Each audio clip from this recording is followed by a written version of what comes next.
What's up, everybody? Welcome to episode 152 of the Sonic Movie Show, the only show that's about Sonic news, movie news, and Sonic movie news. My name is Ethan, and with me here to end the year a month early is Devin. I'm really proud that we have so many companies on the same stage, putting competition aside to share a first look at where games are going in 2019 and beyond. That's something a lot of award shows don't do. We think the urgency and excitement around that drives a lot of viewers. I thought Now this it's was going to Sonic be a quote. Sonic quote. Like, It is. who said this? Okay, that Shadow. was a Shadow said this. I'll marry them. That was a Jeff Keighley quote, I imagine, from the 2018? Yeah, I just looked up Jeff Keighley quotes, and the first link is brainyquote.com, and it just has a laundry list of random quotes that he's said throughout the years. Okay. A lot of them are about Xbox Game Pass specifically, so I didn't pick one of those, but He must I thought really that like one it. was the funniest one. All right, I'm a comedian. So It funny. is weird. He talks about the stress of or the pointing out the upcoming year in the industry for the award show, but like most other award shows that I know of aren't 70% ads.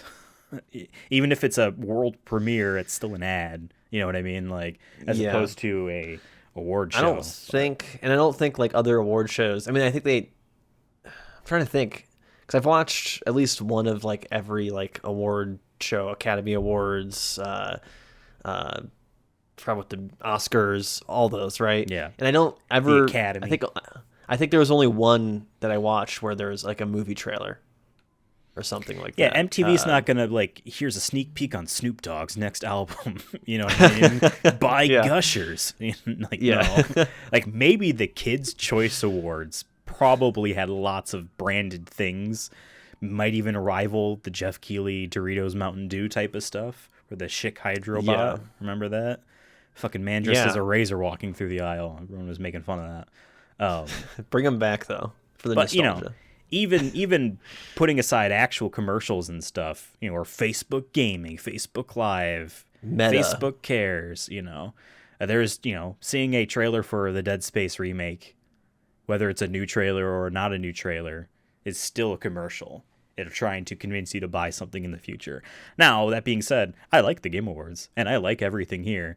I don't consider it like the video game awards. To me, that's DICE, because that's like the Academy, voted on by people that work on video games, and it is all just an award show. Like, those are just awards that happen.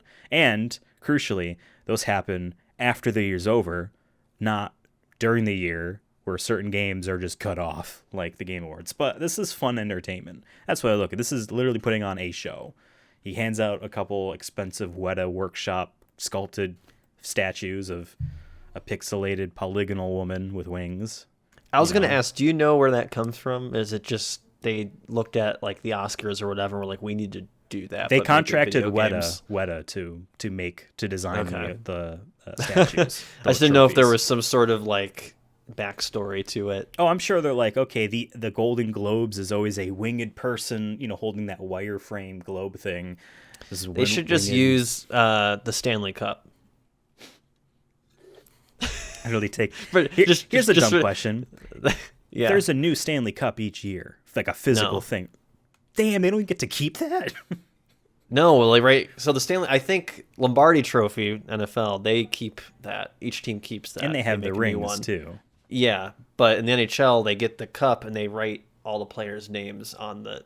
But every I think it's like 30 years, it gets moved up. So they're constantly like redoing the bottom part of it. So it's kind of like but like they keep it for the whole year, and that's why you'll see like players party with it or like bring it on vacation. Like Someone's say gonna the break players that. have like I think it's pretty like sturdy from what I've read. But yeah, no, It's insane they make don't new get to ones. keep a trophy for winning, a year of hockey. but their names are on it forever. Sure. I don't know. Whatever. That's another private company just like the Game Awards are. They can make their own rules, right? Yes. if the Stanley Cup, finals or whatever they call the finals for hockey You got it. season, No, you got- Stanley you Cup got it. finals. If they want to Yeah. show a trailer for next year's hockey teams, then they can. That's what they want to do. We've expanded the ice rink by 15% for next season.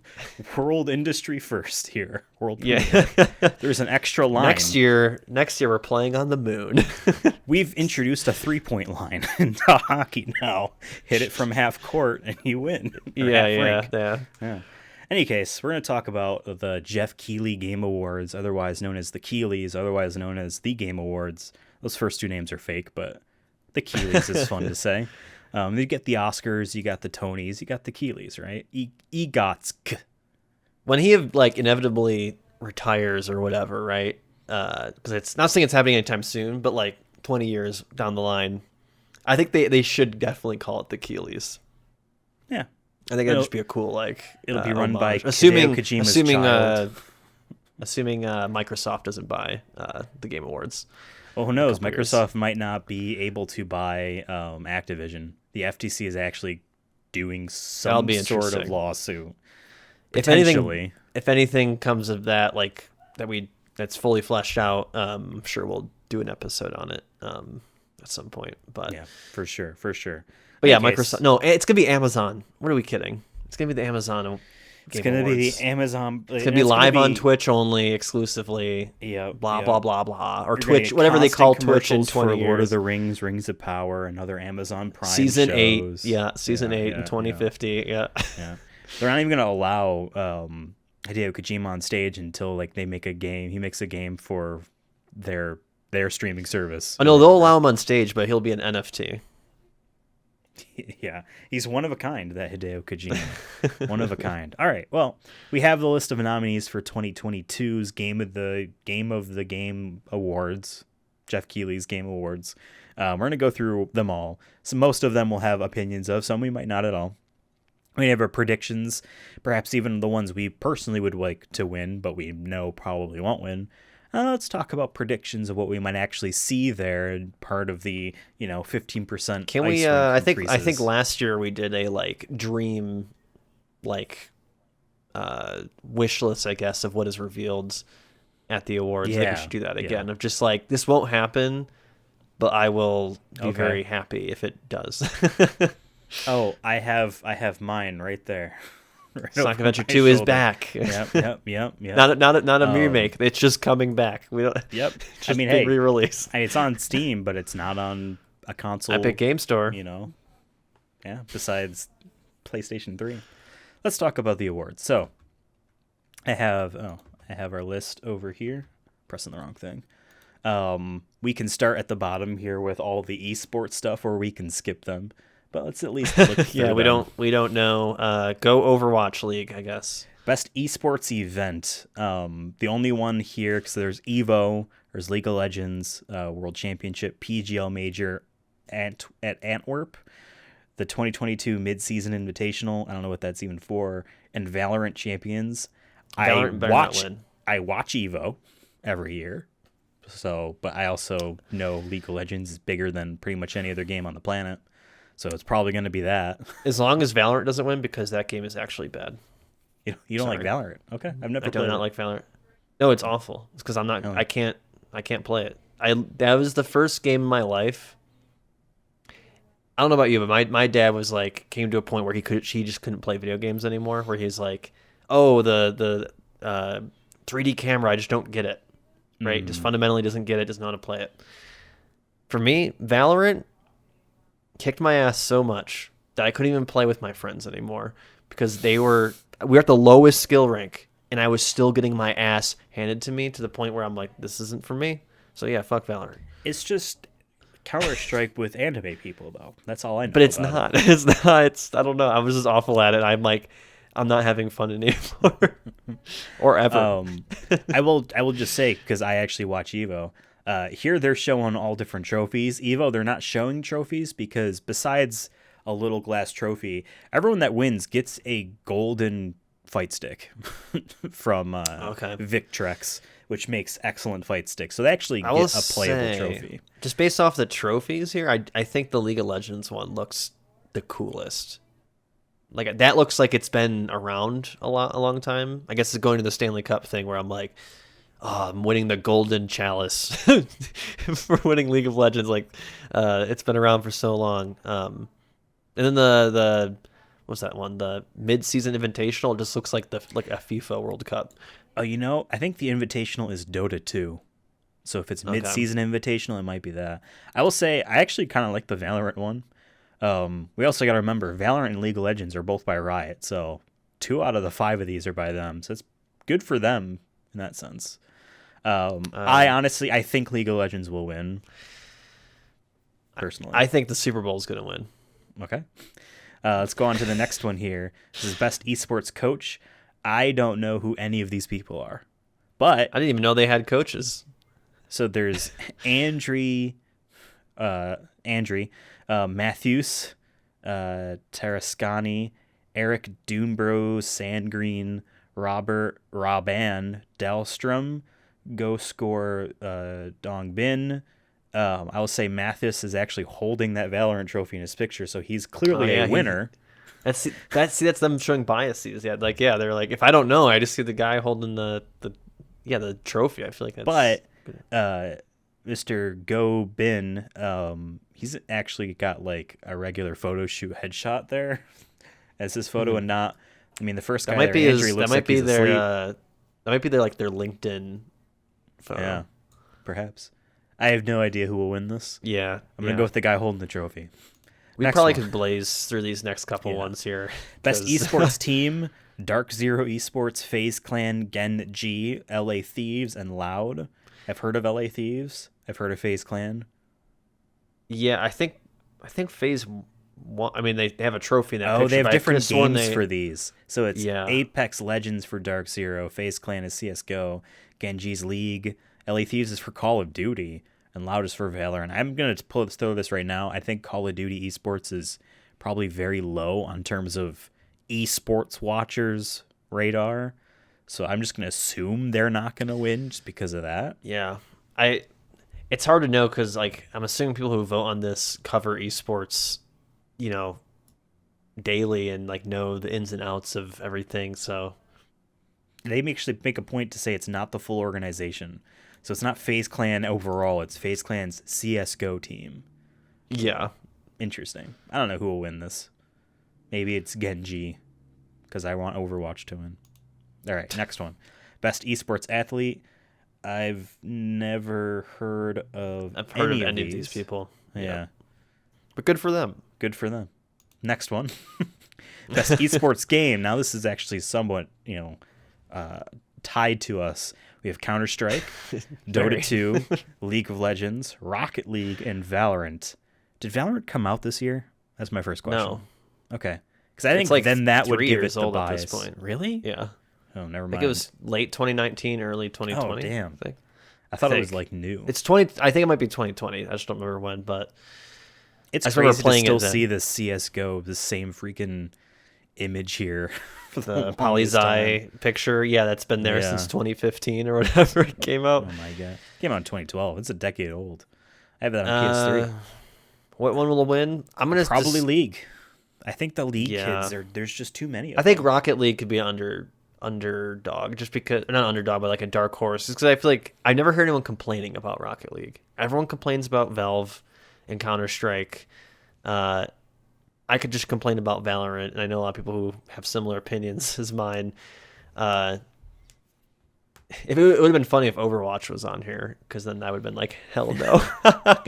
Probably not. but I didn't it's probably gonna be League or I'm gonna say League or Dota. If it's Counter-Strike, cool, but I don't know if they deserve it. I'm not in the esports I mean, people are still playing it, so that's good for how long it's been, but. Whatever. I just feel like there are more exciting games. I think, you don't like Valorant, and I've never played it, but Valorant looks like a more exciting Counter-Strike to people that don't play Counter-Strike. Counter-Strike, the game itself looks so old and looks so basic. It's fun. I play it with you every now and then, but I can see how that might not draw in viewership and attendance and stuff as like Valorant might. But it's probably going to be League of Legends. Those kids are insane. The next one, most anticipated game. This is stupid because this is just who had the best trailer. Who most hype? Yeah, it's probably going to be Guarantee Zelda. you when We can go through it in a second. I because you can vote or whatever, and I just went when I was before we got on. I just voted on some of the ones that like I guess I don't want to say I fully care about. I'm just like I've never voted in the Game Awards. Let me see how this goes, kind of thing. And I just voted for Resident Evil. Out of all these, I'm like, I played Resident Evil, the original one, so that's the only one I feel like I have like. For me, I'm like yes. So these, but not like, but it's not. But I'm also like not hype. I'm not buying it day one. You know, taking days off of work. Same. You know what I mean? It's more of just like, out of all these, this is just my personal opinion. I have two on here that I'm interested for. One that can go fuck off, even though the people worked on it very hardly, or they worked on it very hard and they deserve, compensation. The 5 nominees for this are Final Fantasy 16, Hogwarts Legacy, Resident Evil 4, Starfield, and The Legend of Zelda Tears of the Kingdom. Mm-hmm. I have a feeling it's going to go to Zelda. I don't care game of who the it year, goes to. a couple years, or it's one of those things first where, one like, came who out. gives Yeah. a shit who this goes to?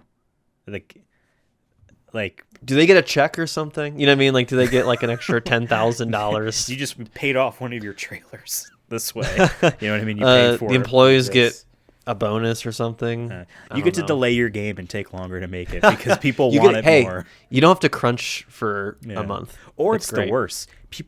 People voted your game is the most anticipated. God, I hope you better not. not delay it. I bet it's going to be something like that. Yeah, someone at Square is like, we won. You're working Saturdays now. Yeah.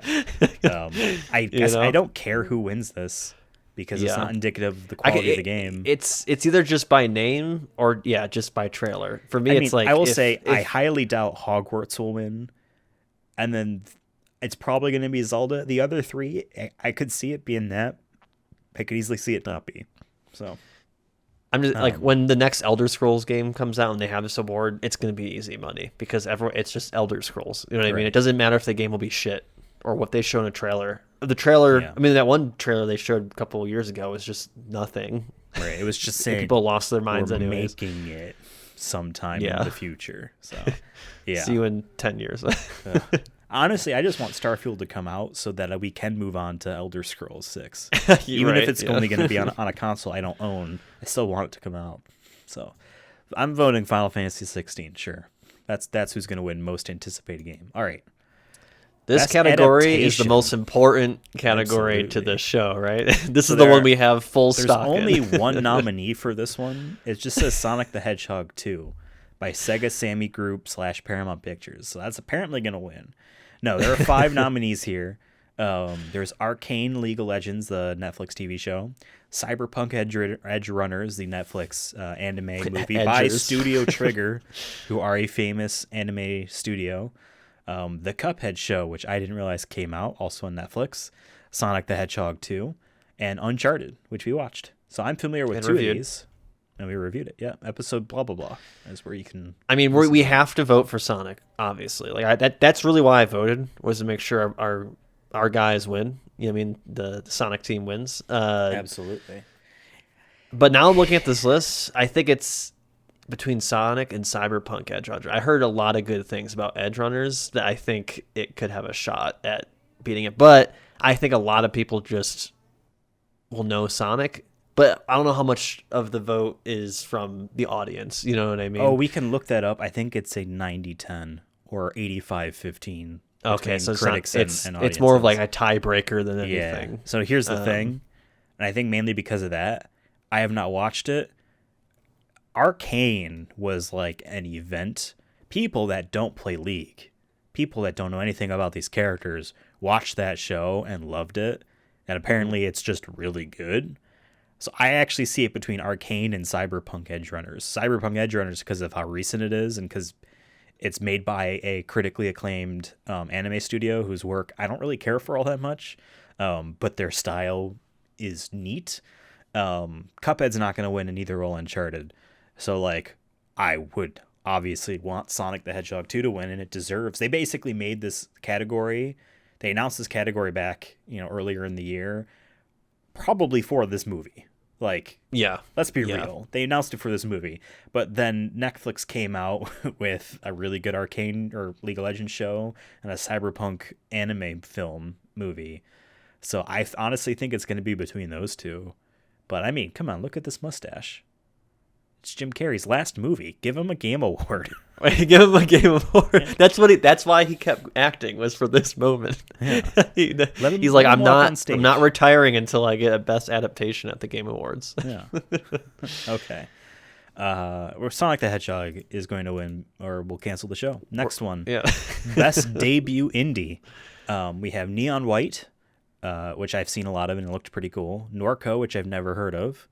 Stray, which a lot of people I feel like downloaded and haven't played. Tunic, which is a Zelda-like inspired game, and Vampire Survivors, which is a game I've actually been playing. Who I think will win will probably be either Stray or Neon White. Stray. I only know about Stray, so I feel like I really can't have an opinion on this. We've It's only tough. played a couple hours of Stray, and I liked it, but just other you stuff played came out. I want to go back into it because it is just I think, cool looking game and idea. But yeah, I know Tunic is beloved. It is like it's a Zelda Link to the Past style looking game, top down, cute art style. It has a complete like interactive manual in the game that's based off 80s and 90s game manuals and stuff. Neon White is a fast-paced, awesome card-based shooter. And Vampire Survivors came out recently and has taken the world by storm. I've been playing a lot of it and it's just a blast. It's also I believe the only award that it's nominated for. And it is just really good. It's very simple too. All you do is move. But it's like a roguelike like that. So, but I've never heard of Norco, so who knows? That could win. But best debut indie for the best debut game created by a new independent studio. I have a feeling it's probably going to be Stray.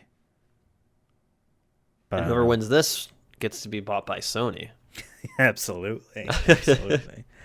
Yeah, the winner of this is all just an auction. Well, the winner of this is the game that had the biggest game console manufacturer's financial backing, which was Stray. Right. Well, actually, yeah. Xbox had Tunic for the longest time, so who knows? All right, next one is Content Creator of the Year. I know only one of these people, and he's a G. So there's a guy named Carl Jacobs. He has a golf club, I think. It looks like he has a golf. He's mini golfing. He's mini golfing, probably. Maybe. There is Ludwig. Oh, I'd actually Ludwig. I think it's Ludwig because I think he's a Smash Brothers player. Oh, well, I just know that's a Swedish name. Is Ludwig? That's what makes me think that it's Ludwig because there's a Mario character named I don't know. Okay, whatever. Doesn't matter. Then there's my boy Nibelian, who is an awesome Twitter person. There's a dude named Nobrew, and then there's Nobrew. Quote Tweet Cinderella or QT Cinderella. QT Cinderella. I don't know why we weren't nominated. Like no one reached out to us. Well, okay, because it's just one person. Okay, so maybe 1 year I win it, then you win it. Okay, yeah. Maybe next year. They should just say content creator / group. Then just the Sonic movie show gets niche to win, podcaster. Yeah, exactly. I don't know who the 4 people flanking Nibelian are, but I do know Nibelian, and he left Twitter recently, so he deserves to win. Before it was a great cool. Story. Exactly. Before it was cool. Before everyone, including me, started to move away from Twitter. Is that an anime character? Yeah. Or is that what they look like drawn? That is That is a character from an anime called Mob Psycho 100 or something. Mob 100. So what Psycho. You're saying is they have copyright material on this website. Wow. There's plenty of video games on this website. To be fair, we don't know what this person looks like, which is up to them to share that. They were just a forum user and a Twitter person that tweeted out deals and news and shit before people really ever saw it. So he was AG. He's not dead. He just can't financially do that for the length of time he can. So that's how I want him to win. Next up, best multiplayer for This is an outstanding LOL. online multiplayer gameplay and design, including co-op and massively multiplayer experiences, irrespective of game genre or platform. We have Call of Duty Modern Warfare 2 2022, Multiverses, Overwatch 2, Splatoon 3, and Teenage Mutant Ninja Turtles Shredder's Revenge.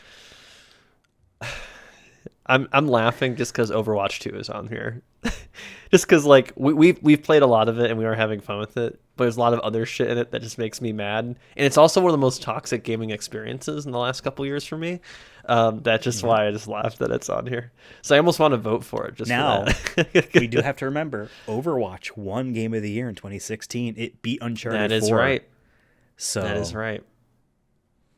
I don't know did if that tilt a necessarily lot of means people. anything. Yeah. I can see it going to either, honest to God, Multiverses, because it was the biggest fighting game on Steam, concurrent players ever, because it's free to play, or Teenage Mutant Ninja Turtles, because it's a co-op brawler that's apparently excellent and just what people want from that type of game. Who's the name of the ghost man in COD? Ghost. Literally his name. Yeah, I want him to win. All right, he's gonna win. Oh my god, dude! I've seen. So okay, online culture is very vast. Plenty of different people. Yes. Are you talking about the TikToks? I've never seen any TikToks, but I think I know what you're talking about. Generally speaking, Yeah. especially over the past 5 years, people have been very, very, at least in the circles that I think you and I, gaming spaces frequent, very much A-okay with himboification of male characters and stuff like that. Yeah. And it pisses Call of Duty fans off to see the boys from Modern Warfare games being just a bunch of thoughts and quote unquote boyfriends to each other even. So yeah, I want Ghost, who's probably labeled on a wiki somewhere as a top or a bottom, to win. No, there's this meme going on TikTok right now from like a cutscene in the single player of Modern Warfare, and it's I don't know any of the characters' names besides Ghost, I guess. The one guy like looks outside, like they're in a Jeep, and he looks outside, and then he looks towards him, and like with the skeleton face and everything, it looks like he's giving the most like depressing but also like blank stare, and people have just been doing like captions with it being just like, oh, I see, when mom says we'll have pizza at home and it's DiGiorno or something like that, and it'll just be like a zoom in, and it has like a really like sad song playing underneath it. It's been like my entire TikTok feed for the last like couple days. It's just been really funny. So yeah, I'm cheering for Ghost Guy. I'll send you one afterwards. Well, I mean, this is that Ghost Guy right there. Although obviously you know that because you've seen him in a TikTok. No, I honestly he's TikTok man, so he should win. I think Multiverses or Ninja Turtles is gonna win. Yeah, I don't really think Splatoon 3 will win just because I feel like the game it sold really well, but I think it came and went for the people that care about it. And Overwatch 2, LOL. I still play it though. Next, I just voted for it. Best sports/racing game, we have F1 2022, FIFA 2023, NBA 2K23, Gran Turismo 7, and Ollie World. I don't know. Is NBA 2K still microtransaction like hell? I think they're all the same as the FIFAs and the Maddens, that they just make them every year. There's minor improvements. Maybe they change a couple animations. Maybe Steph Curry looks a little bit better now than he did last year. I don't know. But I voted for Gran Turismo 7 just because you played it. I played it and I did really enjoy it. Put about 25, 30 hours in it, and I'm hoping to go back eventually. There's just so much in that game that you can do, and it's also like the first sports game I played that's also like a visual novel, and how it kind of With the that story cafe works. Stuff. Yeah, and it's just a really good game. So I hope it wins. I guess is for that. I don't know anything about Ollie World. I'm guessing it's a skateboarding game. I played the first two Ollie games. They were really fun. Ollie World is like a gigantic leap forward for them. and apparently it was very good. I didn't play it though, but I feel like when it comes to that neat and awesome indie game, just a Sony first party game, all that might behind it, Polyphony Digital, they rarely miss, and people really like 7, even though like you couldn't play it offline or something like that. Still, maybe FIFA will just buy the award, just like Qatar did to buy a bid. Probably. So the FIFA, I'm gonna say FIFA 23 wins just because FIFA has dark money. yeah. But I hope Gran Turismo 7 wins. Next up, best simulation/strategy game. We have Dune Spice Wars, which I didn't realize came out.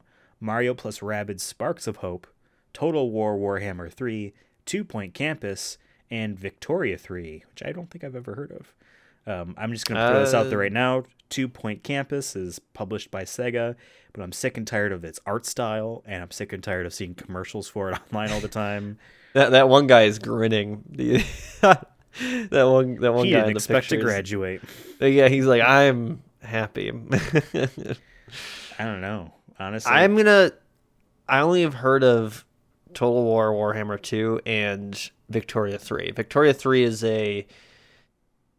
it's like a more of a government simulator, society simulator game. From my knowledge of it, I just know a lot of people who are really into like Civ and stuff play that game. And we're really hyped about it coming out. But like you can change your economy style and stuff like that. It's more in depth, I guess, in that way. I see. So it means a little bit more role playing, maybe. But so I don't know who's gonna win, but that's the ones I've heard of, and I feel like there's always loot boxes or something on Twitch for Warhammer or whatever. So I guess I didn't realize Dune Spice Wars came out. I think Mario plus Rabbids is much like Splatoon 3. It's a sequel to a game that came out in 2017, which people really liked then, and here's a sequel to it. And that's kind of came and went. Literally what Splatoon 3 is to Splatoon 2. So I don't think that's going to win. I feel like the Nintendo kind of gimme is kind of gone with some of this stuff. So who knows? We'll go with Total War. It's also published by Sega. So yeah. All right. Next up. Best family game, which the is Kardashians. 4 out of the 5 of these games are by Nintendo. The royal family. Yeah. We have Kirby and the Forgotten Land. Then we have Lego Star Wars The Skywalker Saga, Mario plus Rabbids Sparks of Hope, Nintendo Switch Sports, and Splatoon 3. I think it'll probably be Kirby, because that's a single-player game people really like. I haven't played it. Nintendo People Switch like the Sports, pink man. People love that pink boy. He eats so much now. And apparently he literally fights God at the end. So... and I'm not joking. Like I've played some of the Kirby games that get existential and fucking creepy and weird in their final boss fight stuff. Apparently this game goes all out. I'm literally telling you right now, he fights God at the end of that game. In Forgotten Land, that could be like, I mean, yeah, that does sound loosely religious. Like the lost Forgotten our Land faith is kind of us. thing. It's our world. It's literally it's humanity. Earth. It's humanity, yes. right? Yeah. God, dude, Kirby 64 was one of my favorite Kirby games. It might actually be my favorite Kirby game.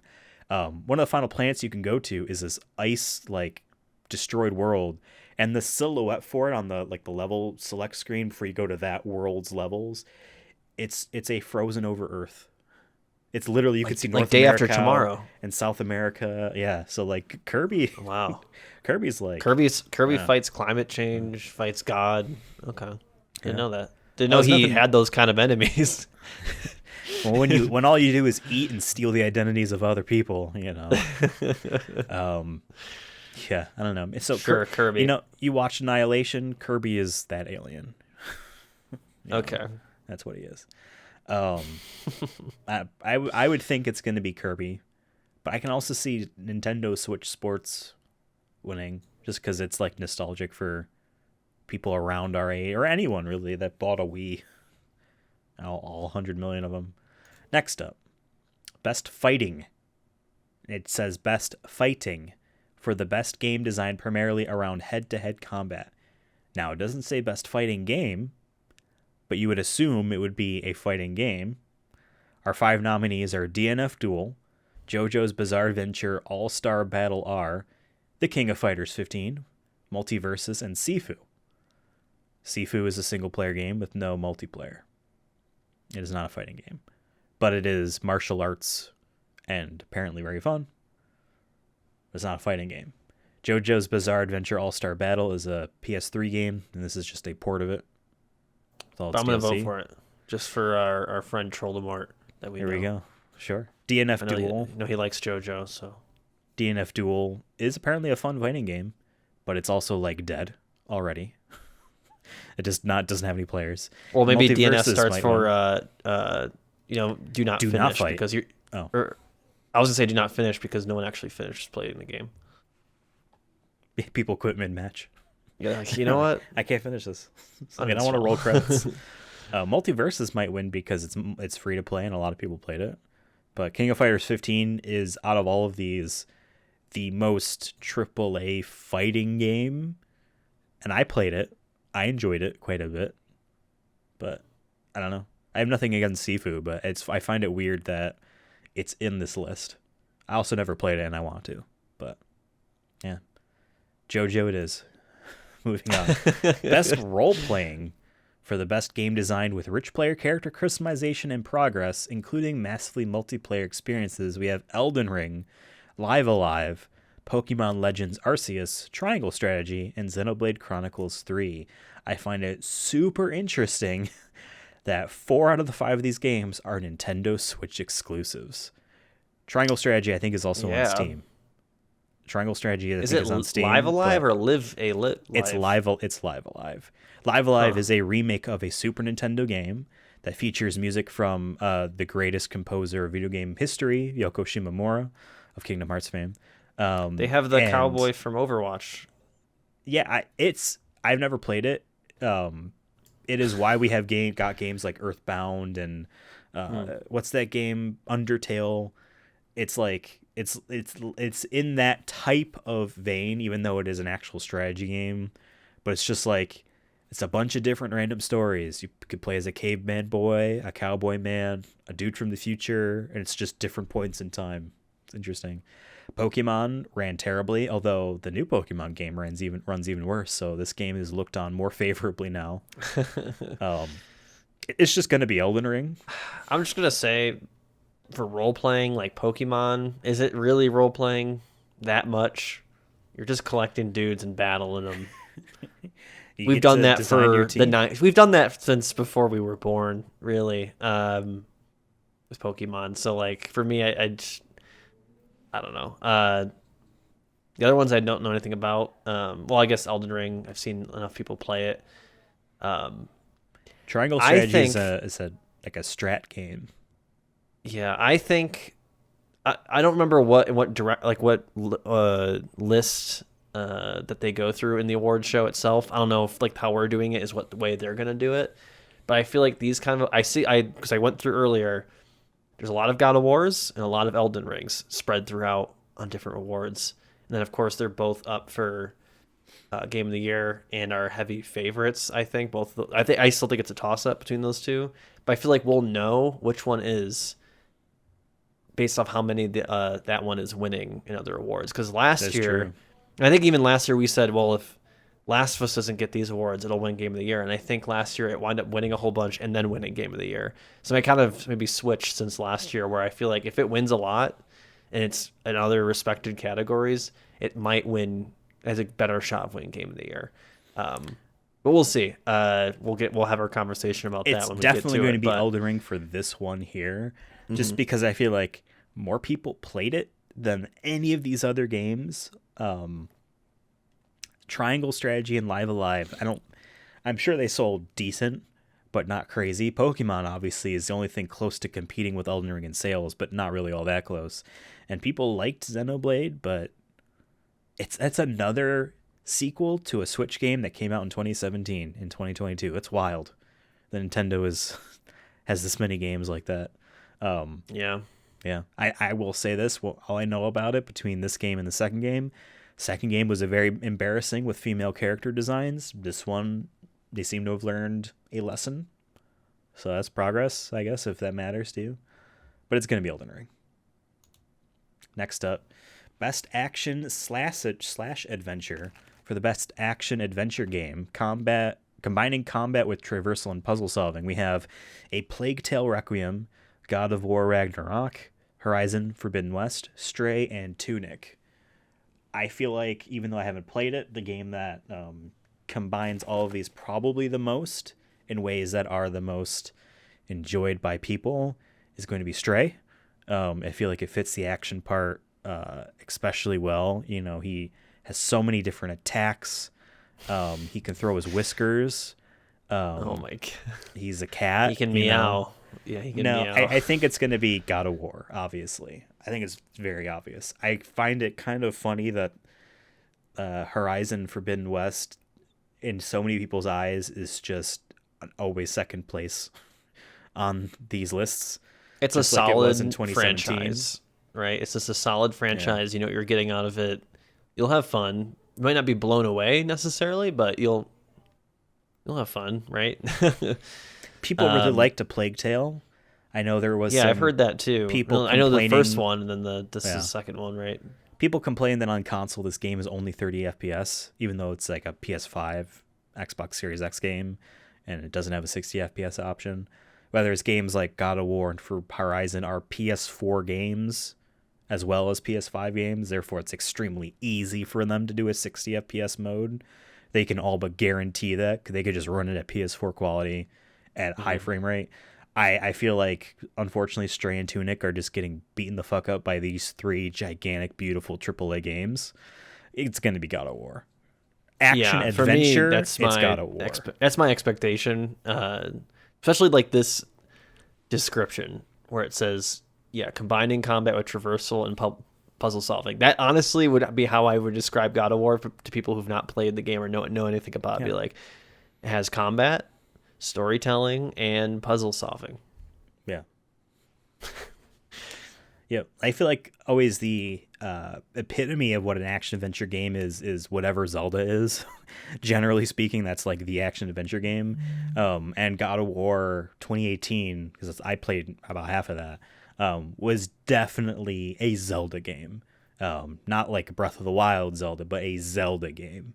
And if God of War Ragnarok is like that, then yeah, best action adventure game for sure. It's probably going to win. Next up, best action game. For the best So no game, adventure in this one. Nope, no adventure at all. For the best game in the action genre, primarily focused on combat or fighting. Bayonetta 3, Call of Duty Modern Warfare 2, Neon White, Sifu, and Teenage Mutant Ninja Turtles Shredder's Revenge. I would always assume Platinum is going to win action game of the year no matter what, but the Bayonetta 3 was just okay to people. You know, like voice actor controversy stuff has nothing to do with best action game. I mean, that is some good action on Twitter. It is.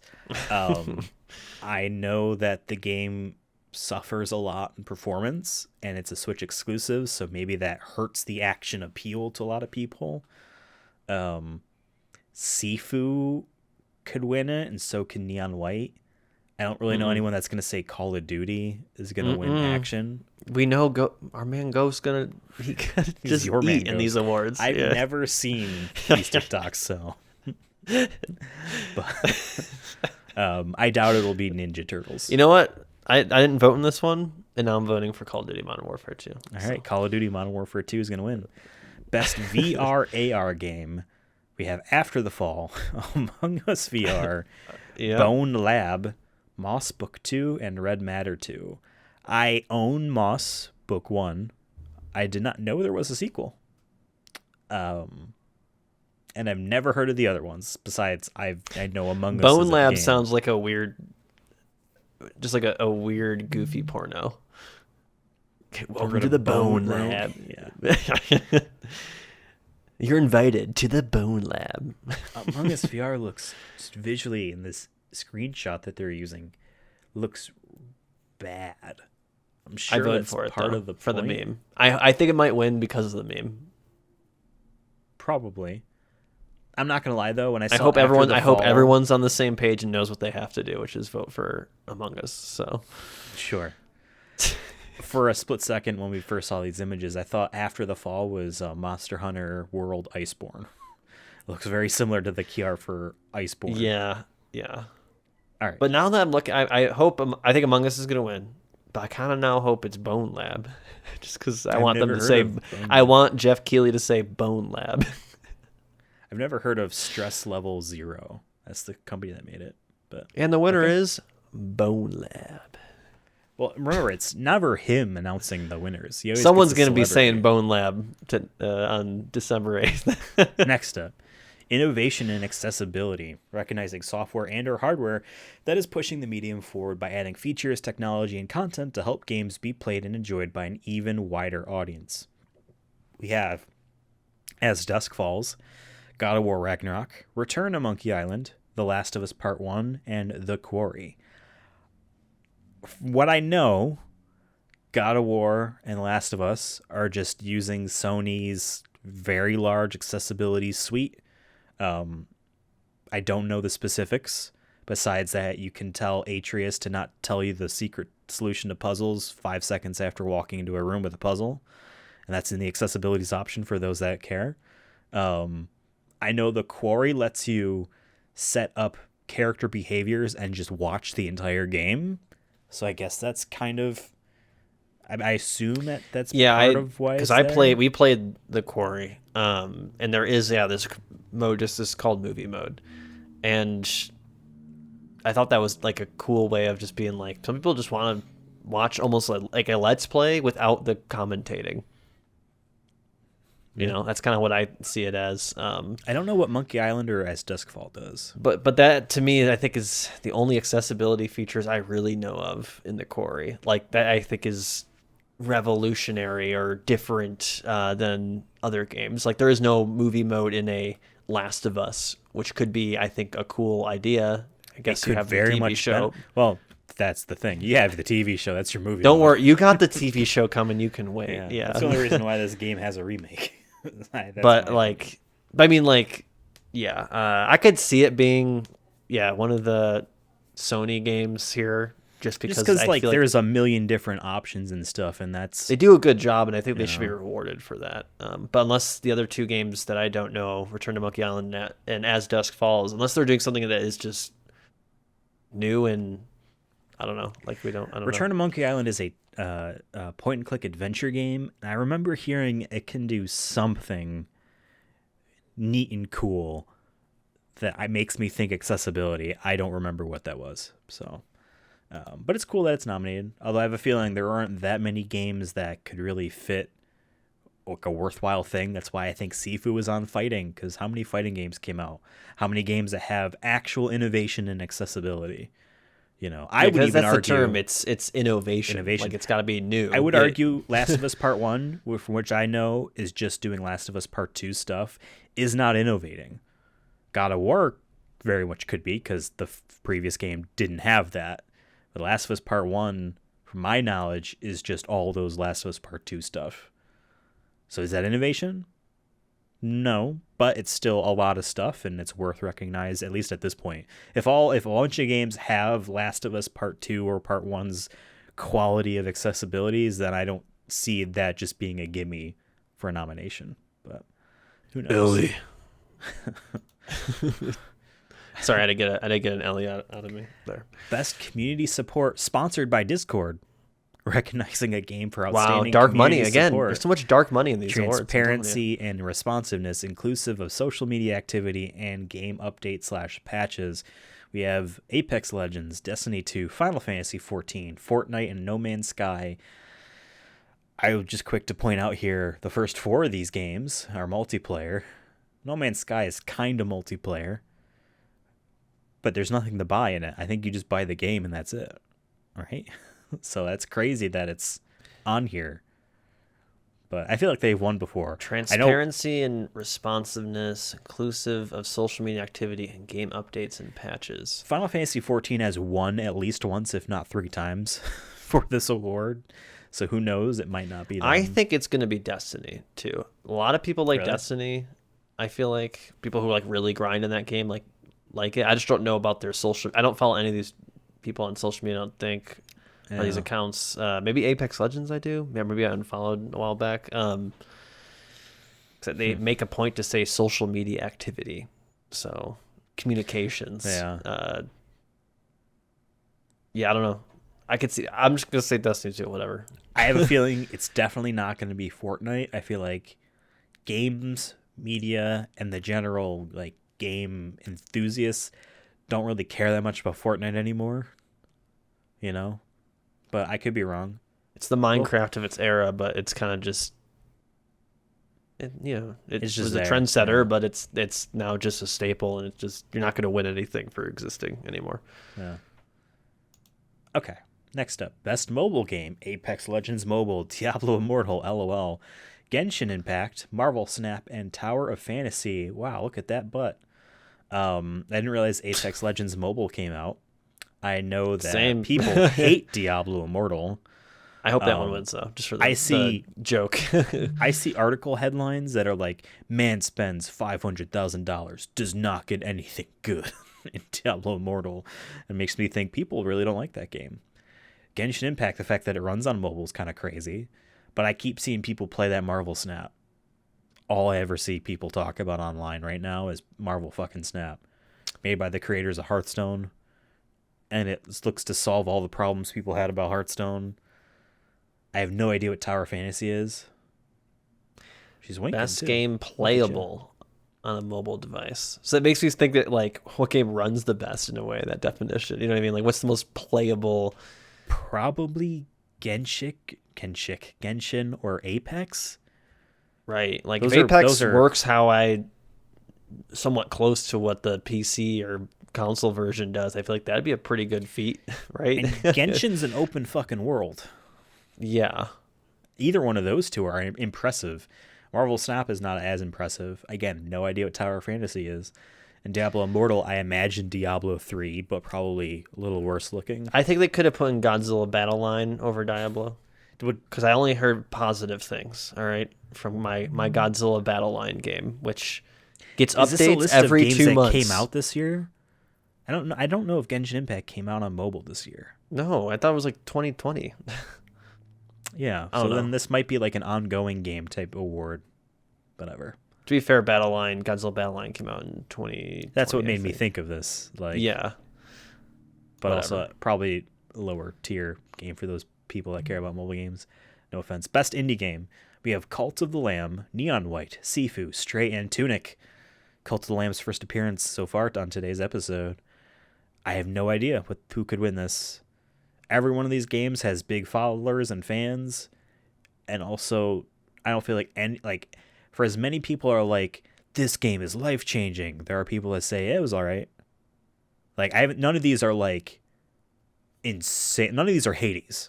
Let me put it that way, in terms of just the reception. But I've heard that these are all good, so I don't know. Vampire Survivors not being on here makes me think this award kind of sucks. But I don't know. I can see it going to, Yeah, I have Neon no White opinion. or Stray, but I voted for Stray just because that's the one I know. best ongoing. I thought we just did this. Oh, that was community support, which is kind of similar.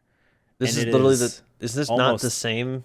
we're swapping out Genshin Impact for or with No Man's Sky. But yeah, it's Apex, Destiny 2, Final Fantasy 14, Fortnite, and Genshin Impact. Let's just go with Destiny again. But Yeah, we're I gonna don't. go. I will say this, broken record, because I'm a Final Fantasy fan overall, even though I barely played 14.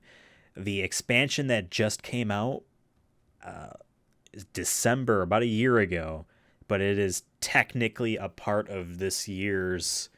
Like a game that comes out right now is not eligible for this year's Game Awards, but it's for next year's, right?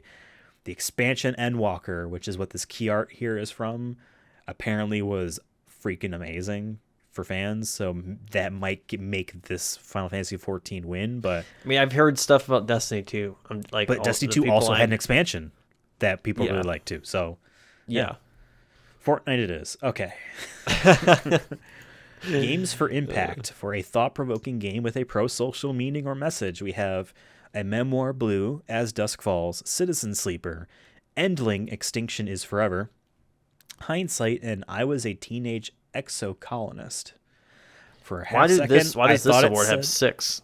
I don't know. I just want to just say for a half second, I thought the last game was called I Was a Teenage Holocaust. I'm really glad it was called Exocolonist. I haven't played any of these. Know nothing about. I don't know anything about these games besides As Dusk Falls is a like Telltale style game. That's literally it. So I don't know. The key arts all look neat.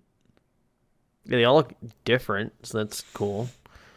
Pro social meaning or message.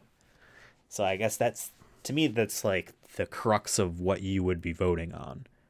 Like a game like 12 Minutes, which was last year, I think was on here, was basically like rape is bad. I think. Like, yeah, okay, great. It's a very impactful, provoking game. Did not know that until that game told me that. So I don't know what any of these messages are, because I feel like that's really what you would vote on. And then is there a good game around it? So next up, best performance, we have they put the games and not the names in bold. You're not giving it to Horizon Forbidden West, you're giving it to Ashley Birch, who was in Horizon Forbidden West. You know what I mean? Yeah. That's almost insulting. But we have Ashley Birch for Horizon Forbidden West, Charlotte McBurney for A Plague Tale Requiem, Christopher Judge for God of War Ragnarok, Manon Gage for Immortality, and Suni Soljic for God of War Ragnarok. Soljic, yeah. He's Atreus, right? Yeah. Okay. I would imagine, because Christopher Judge got sniped by the dude that played Arthur in Red Dead Redemption 2, that he will probably win this year because he got stolen by the Red Dead 2 man for 2018's award for it. That's my opinion. But I haven't played the game, so I don't know. I will say I haven't played Immortality either, but apparently that game is phenomenal and she is amazing in it. And she plays multiple versions of herself or something. It's a found footage. Have you heard of this game at all? Immortality? No. Have you heard of a game called Telling Lies or Her Story? I've heard of Her Story, I think. All made by the same dude. They are found footage types of games where you're essentially adventuring through like an operating system to finding certain files and clicking links and trying to piece together a story. And Immortality does it all with video and images. And it's like trying to figure out what happened to this actress. And apparently she does a really good job. People also really liked Ashley Birch in this game, even more so than previous Horizon. Although she has apparently the Atreus problem in God of War Ragnarok of just telling people the puzzle solution. And I know people were upset that she talks too much. I think that's... But I mean, I've been playing it. You can turn it off, so... I didn't change any settings, and like... I would say it's a little bit quick, but it's not as like as bad as I think that maybe when you told me about it. Like I didn't play it, so I don't know. So also at the same time, I'm also about let's keep it moving. I can still appreciate this puzzle even if I get a hint. You know what I mean? Like they're not saying like sometimes it's just like maybe you should try looking up, something like not that directly, but you know what I mean? Just like it's have we tried changing the water? Have we tried changing this? Dad, the solution's really easy. You're a dumbass. I want to be like that. I voted for Sunny just because I feel like the kind of Atreus has a lot more like stuff in Ragnarok compared to the first one so far for me. But I also could see Christopher Judge winning it. If I like them both. To be fair, That's Kratos does have a line in God of War Ragnarok that is, I do not want a snack. That made me laugh really loud. Okay. So that almost had me voting for it. Okay. But they also I think didn't. The story I don't know how of many wanting of them him to win is strong enough. But also, I know that the Ragnarok actors are all doing mocap and stuff too. So I don't know if that adds to. Yeah, I feel like that does. If you're not saying voice acting is just easy by itself, okay, but you know actually, what I mean. Ashley Birch is mocapped, and so is Charlotte. And Man so Gage is filmed. So honestly, they're all. I was just saying I don't know about the rest of the games, but I think that's something to consider too. All right. Yeah. See, he has the word German behind him, so he's clearly going to win. The Germans are going to vote for him. They're going to say, "Oh, that's my country right there." German Comic Con, it probably is what it says. Off Gates, off Gates. All right. Best audio design: Call of Duty Modern Warfare 2, Elden Ring, God of War Ragnarok, Gran Turismo 7, and Horizon Forbidden West. 2 points to point out before we talk about what I think are the 3 games that are probably going to be talked about more. Call of Duty Modern Warfare 2019, they did a big, like, their E3 thing behind doors was talking about audio design and how much work they went into it. And that's why that game won this award in 2019. I haven't heard the same thing for the sequel, so I have a feeling it's not going to win. And Gran Turismo, Polyphony Digital, supposedly records audio from every single car. I voted for that one because It's there audio is and sound design. It's not score, because that's a separate award. Yeah, Because that's where God of War and Elden Ring would be in, I feel like.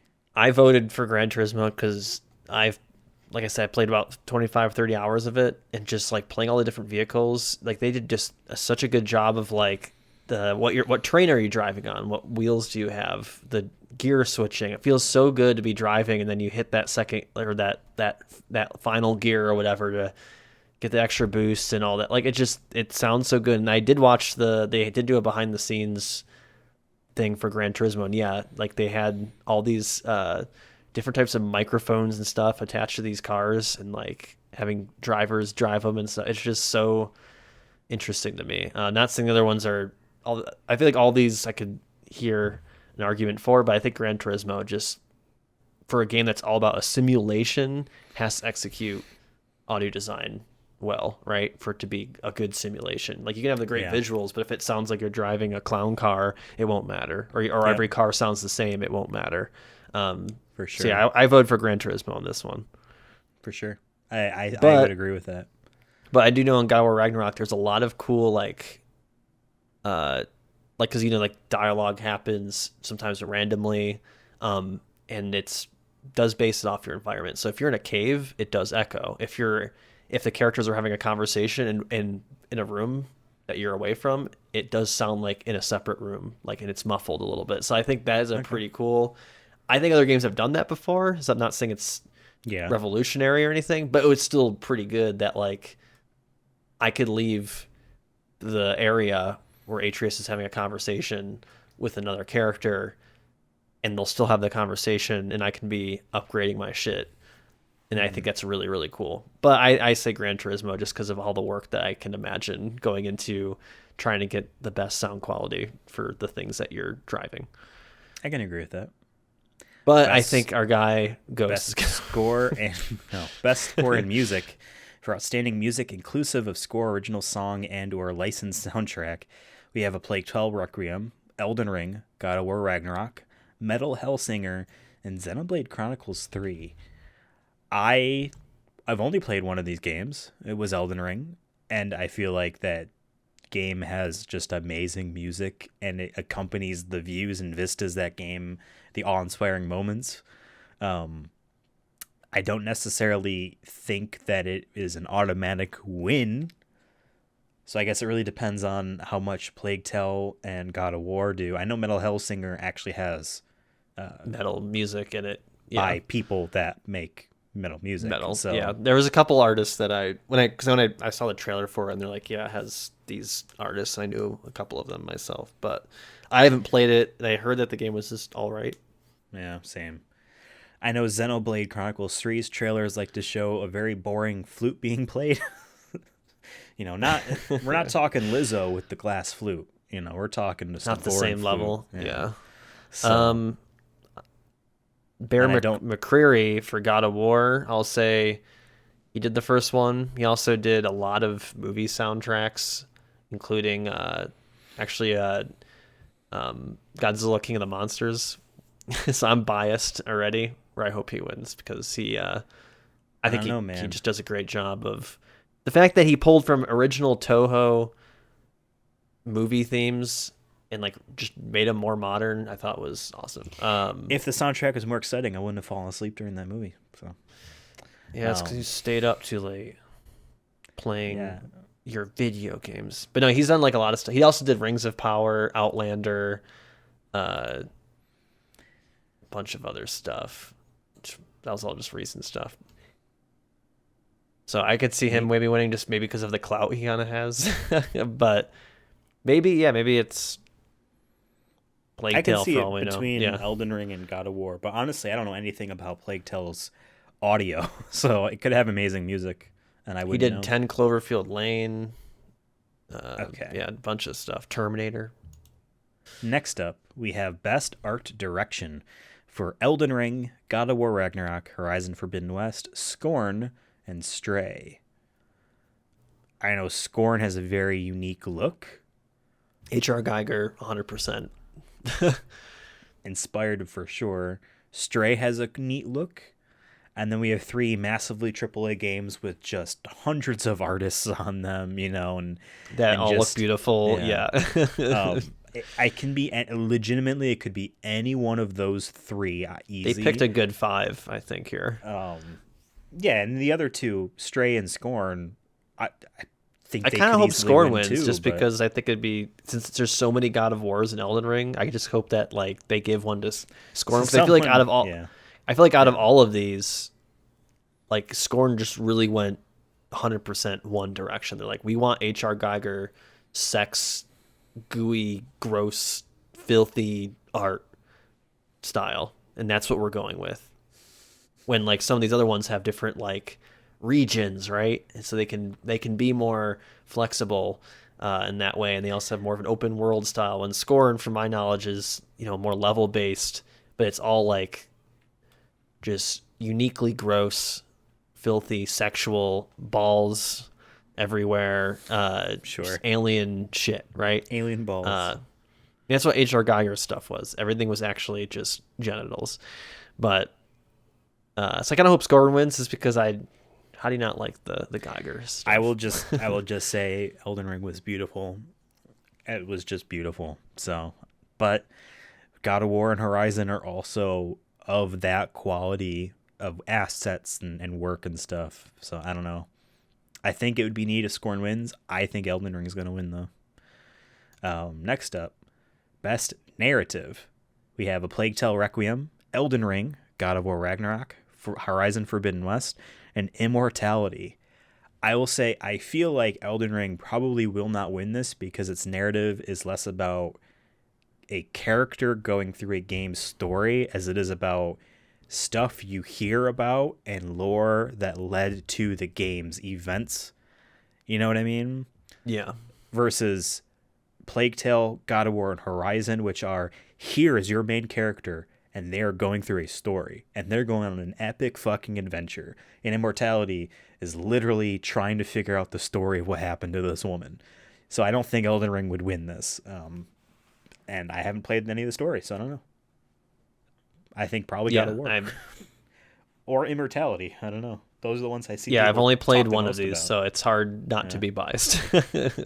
So, yeah. But I feel like a lot of people like Plague Tale for the story. Like, I don't hear too much about the gameplay or anything like that being innovative it's got or like the rats. just. It's got the rats. From what I had heard, and I hadn't even played the first game, although I own it. I think it was on PS Plus. It ends on a holy shit moment. So maybe that impacted people enough to be like, yeah, I want to vote for it, because that does happen. And I have heard Horizon ends on a very kind of to be continued type of moment. And I've seen a lot of people be like, okay, I don't know what God of War ends on. And even if I did, I don't think I would tell you. But so I just, assume that they're going to make a new one of that game and a new Horizon. There might not be a new Plague Tale. Maybe it ends in a way where it's like, yeah, she dies and her little brother dies too. Elden Ring has 3 different endings, so it's really. Elden Ring could be just that you died enough and then you just quit, which is what I did. Okay. Next up, second to last year, Best Game Direction, awarded for outstanding creative vision and innovation in game direction and design. Elden Ring, God of War Ragnarok, Horizon Forbidden West, Immortality, and Stray. I feel like this award and Game of the Year are a very close between Elden Ring and God of War. Horizon will get snubbed completely. Again. Yep. Immortality and Stray have zero chance, even though I know Immortality is a very unique game, and therefore I feel like would deserve special recognition for best game direction. And Stray is a very unique adventure game, But best game direction, I don't know, it could literally go to Elden Ring or God of War. I can hear arguments for both because this is gonna be the same arguments to me of this award and then Game of the Year. Right. It's just that Elden Ring has a well-known fantasy author that built the lore into it, and then they built the game with that in mind. Yeah. And have new creature designs and all that stuff, right? And then I think God of War also bases a lot of stuff off of actual Norse mythology, and I think does a great job of implementing that into the game through characters telling you stories about it, or you're fighting creatures and you learn about them, you're picking up stuff, or that the actual characters here's the thing. are tied into the mythos too. So it's really just like, I think of what's your cup of tea, and in what way do you like that tea? And I think that's just one aspect, though. Best game direction really is just like, honestly, like, what's the best game? Like, as a game you would want to play? What's the cool shit the game does? And Elden Ring is in one direction, God of War is in a similar but different direction, and they're both equally very good in it. So it can be either or. Horizon will lose. And I haven't played that game. Unfortunately, it's just going to lose to bigger games came along and ate its lunch, which sucks for that team because the second time this has happened to them. And we have Game of the Year now for A Plague Tale Requiem, Elden Ring, God of War Ragnarok, Horizon Forbidden West, Stray, and Xenoblade Chronicles 3. Wow. Once again, I don't know. There's only 2 awards that have 6 nominees. I just find that interesting. It's very weird. Like, why not just stick with 5? Or I would get it more for Game of the Year. Like, okay, the one big one will add 1 extra nominee to make to give it a better chance maybe to some games. Maybe like votes are split a little bit differently, I guess. That it makes it more definitive.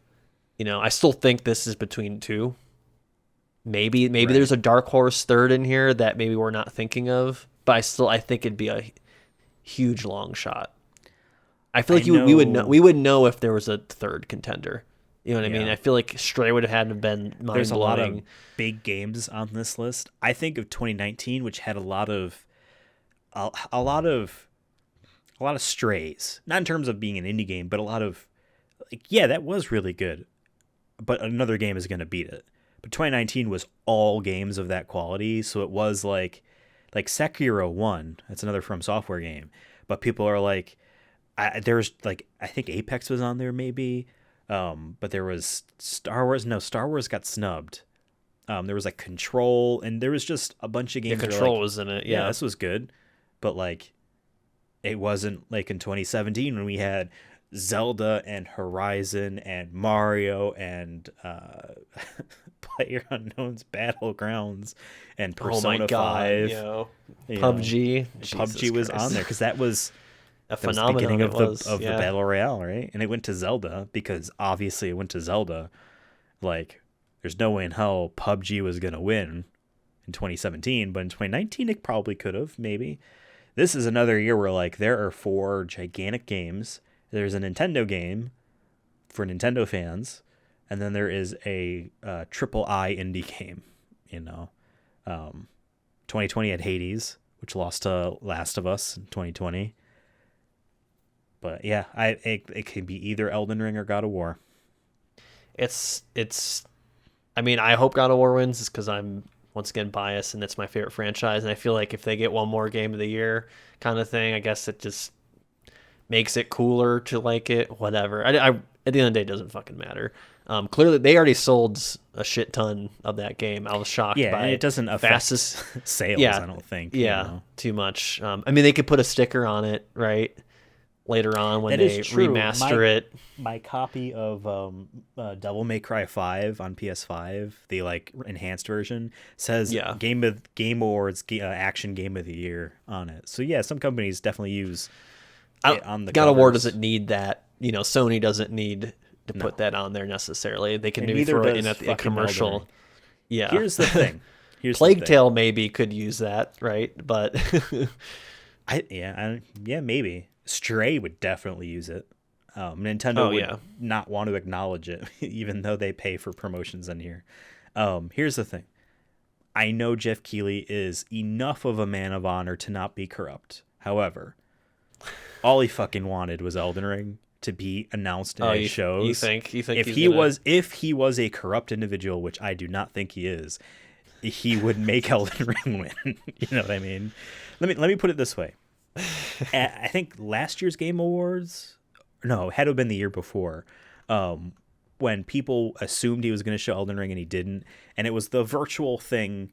So it was live, but he was just in a room. There wasn't a live crowd there. Yeah. And there was this weird cube thing going on in the background, and something glitched. That's right. And like he was standing in it, and I think it was 9volt on Twitter tweeted a picture of that and said, Jeff Keighley's in gamer jail for not showing Elden Ring.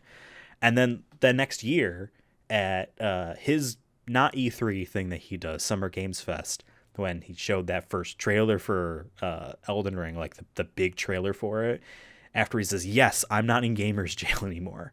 He fucking cares a lot about Elden Ring. But that doesn't mean it's going to win just because he gives a shit. I don't even think he would. I would imagine he could not even vote even if he wanted to. Like, that's just, I'm sure no one that works on the Game Awards gets to vote, just out of I mean, is this one's going to be live integrity again, right? Thing. So, like, I think theoretically he can go up there and see if it's, like, not Elden Ring. He can just say it is anyways. He has that power to go up there. It doesn't matter what his producers, like, oh yeah, like Elden Ring won by, or let's say Forbidden West won by 5,000 votes. He can go up there and be like, yeah, it's Elden Ring. And no one would know. Like, what would they do? Who's gonna stop him? People are like, it's weird that Miyazaki and George R.R. Martin are sitting front row at the Game Awards, and no one else from any of these other games are even close to the stage.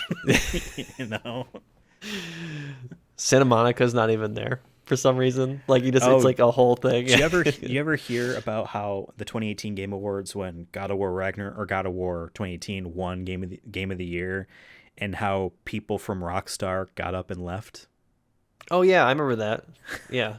That's insane to me, that level of disrespect. Because they at that time, that company it was beat at Red its Dead, peak, right? Yeah, Red Dead 2. They were at peak arrogance. They just assumed whatever they did because they crunch. The best. Would have been the best, yeah. So, yeah. I was so happy when it won, low key. Like, I was just like, of course. Cool. Of course. It's cool. Because I never would have thought that. Like, I was already hyped, but like it being then like critically. I remember when that one. The Game Awards themselves started in 2014, but the previous year was the last Spike Video Game Awards that Jeff Keighley hosted there. GTA 5 won Game of the Year over The Last of Us. You know what I mean? Damn. Yeah. So, like, yeah, I don't want Rockstar to win one of these unless they do something really worth it. So We'll Elden see. Ring or God of War. My I can hear personal argument. vote would be I can Elden hear Ring, but I've only played one of these 6 games. Yeah, I hear arguments for both.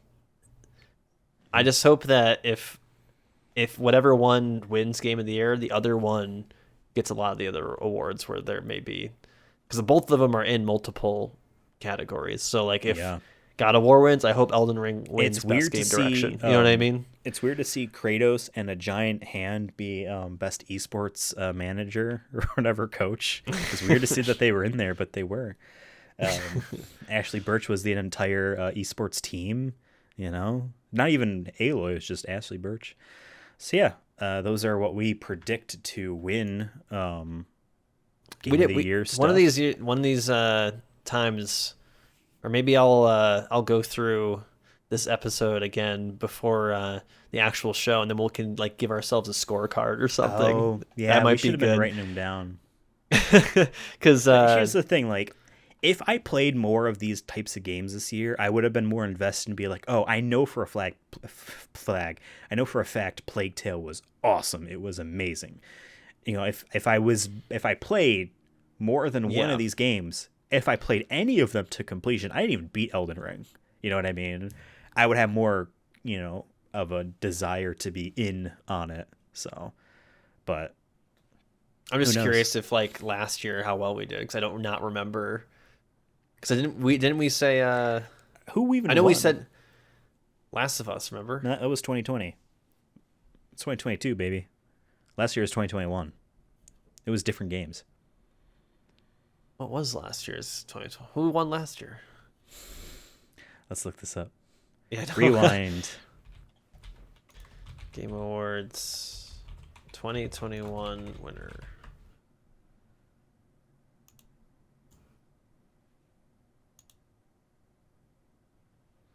Oh, it Takes Two. That's right. Because it was a. Oh, Remember, we were like, we yeah, had no yeah. idea who was going to win because it was Deathloop, It Takes Two, Metroid Dread, Psychonauts 2, Ratchet and Clank Rift Right. Apart, and Resident Evil Village. We felt like there was a lot of decent ones. No one was like a clear. Like this compared to this year where it's like everyone knows it's between Elden Ring and God of War. Last year it was like maybe Resident There Evil were Village, strong contenders for maybe everything. Ratchet and Clank, maybe Metroid Dread. Then It Metroid Takes Dread was Two. my game of the year last year. I need to replay that game again. That game was fucking amazing. Okay, yeah. Makes sense then. Oh, The I knew best what game I direction for reference, by the way, was Deathloop, and it was also yeah. up for Game of the Year but didn't win. So Um I know that whoever Deathloop won a won lot of. whoever won game of the year a previous year is the one that reads the winner card for the year. So it's gonna be Joseph Fares from It Takes Two saying that Elden Ring or God of War won. It's gonna be him on stage because it was Oh Neil no! Druckmann of Last of Us saying that It Takes Two won. Or he could say Bone Lab. Well, it's not. That's for VR, AR. Bone Lab wins all categories. Why don't we move on now to what we think is going to be shown there in terms of just neat stuff, you know, not awards. Let's turn this into a press conference where we announce the video games. Um, Or so maybe let me- movies and or- TV shows. Didn't we I get mean, Halo Sonic- a couple Sonic- years? I thought so. We had Sonic 2's trailer. The first trailer. That's right. That's right. The first trailer was there, yeah. you know, and Sonic Frontiers was there. So that's my first question before we get So- into or like big things. Sonic. Okay. Sonic movie 3 or Knuckles. Maybe I could see maybe Knuckles, but I still because I know it's supposed to come out next year, but I feel like it's going to be late next year, which makes me think that at most, if we get anything, it's going to be a poster reveal kind of thing or just a title. That's true because we don't know anything about it. Knuckles besides its and announcement. the blah blah blah. Knuckles right? and the Chaos Emeralds eating lunch. Knuckles and friends Yeah. go shopping. I don't know. Knuckles and Sonic. And it's mostly Sonic still. Yeah. I don't think we will. I think it's just because the movie came out this year. Yeah. You know, it doesn't feel like it, but it did. And that's a quick turnaround, I feel like. Unless they were always working on it, you know what I mean? But I think it's going to be late next year. And there's always a chance it could be delayed and they maybe push it before the third movie. Yeah. I think most best we get is that Ben Schwartz or someone a part of the movies is not talking about like nominating or whatever, and the part of the things that they He say was ahead there of time last is a year joke. with Jim Carrey. Jim, Yeah. Jim Carrey. So maybe they like at most we might get a line say, "Yeah, we're working on Sonic movie 3." That's what I honestly think the most. But yeah, we could get like just a key art for Knuckles' adventures and babysitting. Maybe it's concept art. And then Yeah. maybe Jeff Fowler talks they about bring it the for actual 30 Knuckles seconds. on stage. That'd be Actual funny. Knuckles walks on stage. Or they holding could hands CG him with in. Idris Elba. Yeah, Put let's Jeff bring, on a green like, screen Tupac, and he's like in Tupac. Mushroom Zone with Huh. Knuckles. There you go. Sure. Yeah. Okay. You know what we will get though? I think out of like movies and film will be a Mario trailer. Yeah. We had a When's that big movie one supposed to come out? next April. April. Oh, that's right. That's right. So 'Cause why it was like initially why this not have holiday. because you had a longer teaser that showed Chris Pratt. I think they'll just show another teaser. I don't think it's going to be like a 5 minute trailer or anything like that, but Mm, just I could see like another minute teaser and it just maybe shows a little bit more. Maybe it's about Luigi because they showed that quick part of Luigi in the trailer. right. I could see that. I think that's another I just because of the April that's coming up quick. Yeah, I don't know. I feel like Nintendo has so much like control on this project. I don't think they want to. I don't know.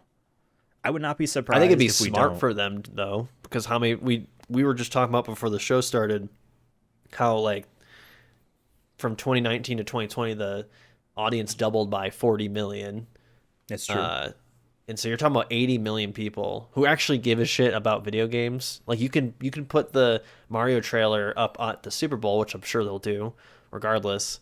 You can have it during the Super Bowl, but you're out of all the people seeing it, maybe 1/8 of them are actually gonna maybe think about going to see it, right? And they did the That's true. Nintendo Direct, which yes, those fans really care about Nintendo, but there might be people who just didn't even watch the trailer, but are going to watch the Game Awards, and like maybe they need to be sold on it by seeing another trailer.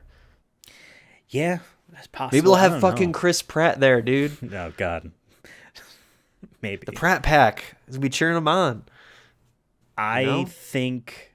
So is there any? Since we're on the topic of like non-game stuff, is there? Well, we're gonna get an HBO Last of Us trailer. I guarantee that. we've had I think one was part of like a what's coming to HBO soon. There was like a combination. Then there was an actual trailer, which was I think 2.5 minutes. So yeah, we might get a teaser. Maybe they'll have people. I forgot the name of the people who are making it, but they made Chernobyl and stuff. Maybe they're gonna come on the stage and talk about it for a couple minutes because they do that occasionally, right? So maybe they'll They're come gonna on bring stage. Pedro Pascal's ass on stage. Maybe He's gonna he say, does an "Oh, award. yeah." I mean, I they think get that'd be kind of yeah, cool. I'd be yeah. hyped. He's gonna give Last of Us Part One that best Then I would know accessibilities. it's freaking Yeah, like he comes up and then it's the one that what was it best or accessibility, innovation, and accessibility. Yeah, accessibilities. yeah. Yeah, Then I'll know like it's rigged if he comes on stage for that one then says Last of Us Part 1. for games, Yeah, he being the needs to give Game us an Ellie. Awards. Yeah, I think that as far as Nintendo stuff goes, I don't think we're gonna get anything. You don't even think of Zelda? I think every I year we say honestly that, don't right? know. And at Yeah, this I mean, point, I think there'll be a direct if there's going to be a big Zelda announcement. exactly, because the game comes out in May. They did that date announcement as well as a small trailer for it a few months ago. I think in January or February we are gonna get a bigger Nintendo Direct all about that game. That's gonna be like, here's why you're gonna want to buy it. Because as of right now, for that game, it's just based off name and just excitement. Because like what Elden Ring was before they actually showed really anything about Elden Ring, it was assumptions based off of previous work. I don't think that's going to be here. So I don't think Nintendo will do anything. They don't really have they don't Smash Brothers is all said and done, so it's not like they can drop Sephiroth and Smash again like they did, 2019 or so 2020, whenever that was, or anything like that. So for Nintendo, I think that's really it. I will say I don't think we're expecting anything from Sonic Frontiers. There's a Monster Hunter DLC thing that was free. That's a costume, but I don't think they're going to spend time showing anything Sonic Frontiers if it's getting DLC. I will say I am expecting two games to show up. I am 100% expecting them. I am expecting Street Fighter 6, and I'm expecting Tekken 8 to show up. Street Fighter 6 is basically showing up at every single freaking gaming thing ever to announce a new character for it, or two. That's just what we're going to get the Game Awards, and they're going to announce they're finally going to show Cammy. She's going to be in it. And then it's going to be a character that has been in them all, really, like Cammy, and then a character we haven't seen in a while is going to show up in there as well. So I think that it is just going to be a quick character trailer, and that's it. Yeah. I think Tekken 8 is going to be a bigger deep dive because all we've seen is a cinematic version of a fight between the two leads, and that game looked hype as hell, and I believe it's coming out next year. So you would want to start that going. Those are my two expectations. I think, speaking of fighting games, I think you could get a NetherRealm game because they're due. They are due. And I know Ed Boon's been tweeting, like, being, purposely poking the fire a little bit about what are they making? Oh, is it Mortal Kombat 12? Is it Injustice? What are you doing? I don't think it's gonna happen, but I also wouldn't be like, oh my god, I'm shocked either. It'd be more like, okay, yeah, they've been working on something clearly. Hello, cat.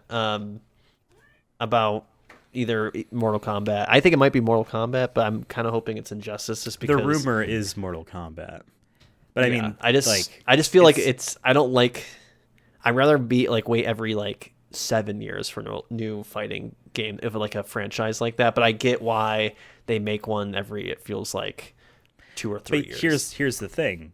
This is the longest wait between NetherRealm games in a very long time. Yeah, I know. They've had a pretty quick pace. And it just, for me, the last couple of years could have flew released. By, so It's true. They could have released an entire Injustice in between 11 and 12 if this is 12, right? And it would have felt the same. So they're taking longer time, which means... Hopefully that means also, I don't know if they crunched on Mortal Kombat 11. I'm assuming it was a lot of the work was based off of 10. So I don't think they would have had to have killed themselves to meet the deadline. Hopefully not. So we know enough about Street Fighter 6 to know that it is actually packed with content and actually has a story mode and trying to teach people how to play and doing all that stuff. I would be surprised if Tekken 8 did not have its story mode in. Tekken games have story modes, or their arcade modes are full of story stuff, and Tekken 7's story mode is epic as fuck, and the music and all that is insane, so Tekken 8 is going to have that as well, I guarantee it. But at this point now, I think people's expectations on fighting games need to... Like, they're at the point now where they're expecting a game that's trying to teach them how to play and have a good story, single-player content. Especially if you're paying $60 or now $70. You cannot launch like Street Fighter 5, which had like nothing for you to do really besides play against people online.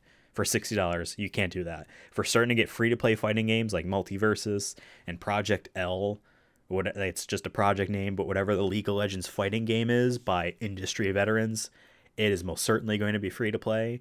That's my expectation for a free to play game, is you just play people online. The free to play games do put more pressure on these studios that have been doing these fighting games for a while, that they need to. I know 11 or Combat 11 had a lot of single player content stuff. You know what I mean? Like they did a good job on that. Shit, and I don't platinum anything. That's right. So, and that was a grind a little bit to do, but I don't think it was unjustified. I didn't, it wasn't like 300 hours. Injustified. Injustified. So if 12 gets in there, if Tekken 8's in there, and I guarantee Street Fighter 6 is going to be in there, I expect all three of those games to show off characters, but most likely I would like them to show off a reason why you would want to get that game day one. Because why would you get a fighting game day one for $60 if all the cool stuff's going to come later and you can get it in a bundle? Besides an idea or a strive to play it. It's Guilty Gear Strive. I strive to play it day one. You know what I mean? If you don't care that much about Tekken, wait till you can get the DLC on sale or something like that. So that's what I expect. The other thing, I don't know if it's an expectation, but it's another one of those things where I'm like, I wouldn't be shocked or like surprised too much. Would be another... We haven't got... Because I know we've had like, the ports and whatnot. Mario. Oh, a Mario thing? But I know like you said, Nintendo likes to announce that shit at their own stuff. But Mario's Mario.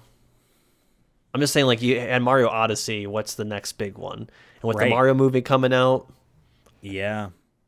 I mean... You know what I mean? I kind of agree with you that Nintendo likes to kind of hold their cards for their own shit. But I don't think they would announce Mario at the Game Awards. They would announce Mario. I mean, here's what they could do. The day we're recording this is Thanksgiving. Happy Thanksgiving, if you celebrate. Happy, your favorite colonist day. Absolutely. That was Columbus Day. Um, they could announce like, hey, we're having a Nintendo Direct tomorrow. They love to do that shit before the Game Awards and then show more at the Game Awards. Then it's kind of like on our own Yeah. terms. It is brand synergy to have a Mario game of a big enough caliber to launch around the time of the Mario movie, much like the Sonic one. Although Frontiers, I think, is selling pretty well. It was the highest concurrent player base on Steam for a Sonic game ever, which is a good indicator of sales, in my opinion. Yeah. And it's already on sale, which is funny. There's a Mario thing every year, and they all sell amazing. So it doesn't necessarily have to be the Mario Odyssey team's next big Mario game. It can be something smaller and will probably still sell well, you know? The movie might not even really impact it because Mario is just that fucking big. But at the same time, Zelda comes out in May. The Mario movie's in April. From what we know, Super Mario Odyssey was done when they announced it in January of 2017. It was done. Game was sitting. They were just polishing it. They wanted to release it in September that year so that it was far away from Zelda and that was a holiday game. So I don't think they would want Zelda and Mario competing. Yeah, I don't think it'd be like. I don't think they would be on the same time. I just feel like being like by next holiday. You're that getting I can another Mario game. 100% see. Being like, And I mean, okay, then at the end of the Mario movie, one of the trailer or the end credit scenes ties into the freaking game in some way. Yeah, Why not? I mean, think of it this way. 3 Nintendo games came out this year that are sequels to the 2017 Switch game that they are. Xenoblade, Splatoon, and shit, what was the third one? There was whatever it was. There was a third one. The Kirby game came out the year afterwards. That's that same team. Their game came out now. Zelda's game is coming out, or Zelda game is coming out in May, so that's, you know, a year later. Mario, I can see saying at the same time, we're getting all those teams are finishing up their big games and releasing them now, you know? So maybe. Yeah. Now, do you have any more regular predictions, or do we want to hop into wild predictions? Like dreams? It's hard to know. I mean, just with like the pandemic and stuff, we're kind of getting out of that. Elden Ring DLC, I think, is easy to imagine. Oh yeah. DLC for big games, you know. Yeah. I think since we're coming out of the pandemic, it's hard to predict like what companies are ready to push out new games just because of there was a lot of delays and stuff. So it's kind of hard to. You know how GTA 6 got leaked like crazy? What if that forces Rockstar to just prematurely have some sort of teaser trailer to show? Even if it's 30 seconds, yeah. And it's just the logo with audio over it, which I think is what was GTA 5. I think it was literally the GTA 5 logo with cop sirens and crime sounds, and that was it. Maybe I'm making that up. That feels like something Rockstar would do. Maybe the leak is going to force them to have, when news articles talk about our game, we want them to not have leaked images to show on news. You know, have a logo. I could see that. I mean, they're getting to the point where I think the pressure is on them to like drop something. Because what was the last one? Red Dead. That was 2018. Yeah. Yeah. So it's been long enough now that you could say that I feel like they have to put something out or show that they're working on something. I wish them the best because from everything that we've heard, because after Red Dead Redemption 2 came out, there was all those reports of the toxic work culture, frat boy executives, you know, dumb decisions that stick around because some dude has been at the company for long enough, has enough sway to say like, yeah, I still want you to mash the X button to run. In 2018, you're still mashing X button to run in Red Dead Redemption 2 because one dumbass who's an executive at that company wants that. All those reports came out, and a report earlier this year before the leak was like, yeah, like almost all of that shit has changed, and it's like a great place to work now, or close to it. It's on that path. So I am legit rooting for the GTA 6 team because I think it'd be cool if things change and the game comes out and sells well, and they are rewarded for the change that happened at that company and not just have it be forgotten because it's out of the news. You know what I mean? So yeah. As far as dreams, I got two of them. I talked about my two, you know, expectations. They're above me up here. My dreams are below them. behind me as well. Sonic Adventure 2 and 1, getting a collection of some sort on modern consoles would be a dream. I would like to not have to dig my PS3 out. I say dig, it's on a shelf next to me. 2 of them are. You have one under your TV of mine as well. And I think Sonic Adventure 2 is on that one as well.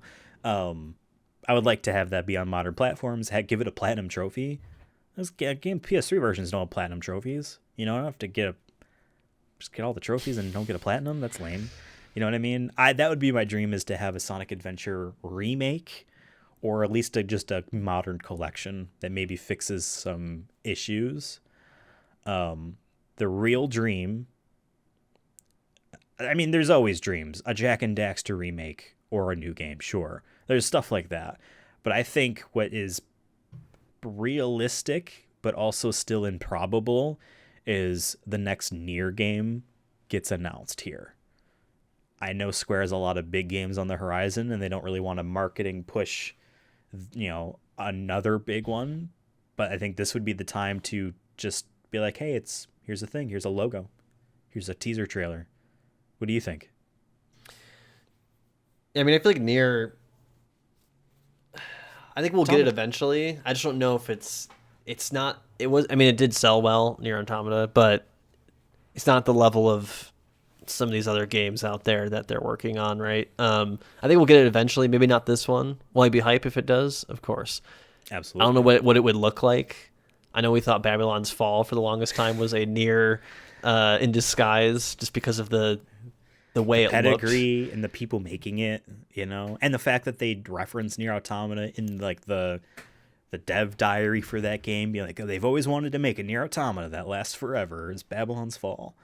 I have that game still installed, by the way, on my PS5, and I need to platinum that game ASAP before the servers gets shut down in January. We don't have to or play February. Dude, I already have a trophy in it. It's on my list. I got to platinum it. And the platinum is fairly easy from what I've read. I got to get it done. Nier Automata came out in 2017. They were expecting at most 800,000 copies being sold in its lifetime, and half a year after it came out, it sold 2 million copies. Yeah. And that's when they said, oh, this is a franchise for us now. We are going all in on this. That's why there's a mobile game. That's why they did a remake of Nier Replicant for PS3 and Xbox 360. They remade that in 2020 as a different company than Platinum. Who knows if Platinum is making the sequel? Maybe it is Toy Logic, I think, is the name of the company that made Nier Replicant version blah, blah, blah, blah, blah. 1.57, blah, blah, blah, blah. Yeah, something like that. It's one of those things where it's like, that's a clever name, but come on, man. No one's going to say that. Just say Nier Replicant remaster, remake, something like that. I don't know. I think now would be about the time we would see something like that.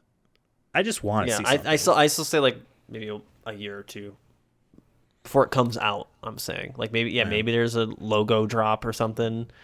But I feel like for them, they just will want it to be a trailer right off the bat. The Crisis Core remaster comes out soon, and Final Fantasy VII Reunion is next winter. So maybe they'll show something about it at the Game Awards. Maybe. But in terms of my wild dreams of them announcing new stuff, I think I said it last year, and I'm going to say it again. Dino Crisis. I'm tired.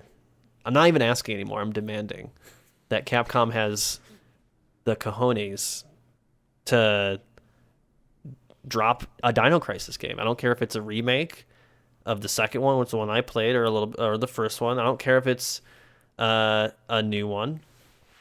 Just give me something that isn't that one thing that they tease at the Capcom thing. They freaking knew what they know what they're doing. They know what they're doing. Yeah. They know what they're freaking doing. I just think you have all your Resident Evil remakes you're doing. Why not go in the bin that you have that you're pulling all these games out of? You pop in the Dino Crisis and be like, can we remake one of these? I think you can. And I think people are ready for dinosaurs because we've had the Jurassic Worlds are all done. Where are the dinosaur fans going to go now? That's true. Where are we going to go? You have the opportunity, Capcom, to make things right in this world, to give us hope. when everything around us is sad and depressing. You have the opportunity to be like, we're making a game that it's just like Resident Evil but dinosaurs, and you can market it as that. That could be the tagline: Resident Evil, but it's dinosaurs. Dinosaurs. Dino Crisis. Yeah. It's back. Here's I don't know. I don't know who can say no. I don't either. One possible path for how that game could be made, Resident Evil 2 remake was made by a team. Resident Evil 3 remake was made by a different team. The 2 remake team is making 4.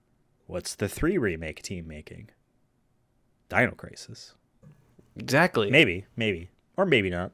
Or maybe some of those things were like, because this happens in my head. Maybe this doesn't happen. But I feel like at some of these Japanese companies with people that have been there forever and, like a Sega or a Capcom, specifically those 2 companies, there could very easily be an executive that was lower down the totem pole back in the 90s. It is now a top dog. And this dude hates Dino Crisis. So he does not want Dino Crisis. That's the only saw thing Monster I think Hunter keeping World. him back. You saw people like the dinosaurs in that. They want the dinosaurs. They want it. So that's my first one. And I will keep saying this. I'll keep saying this until I get it.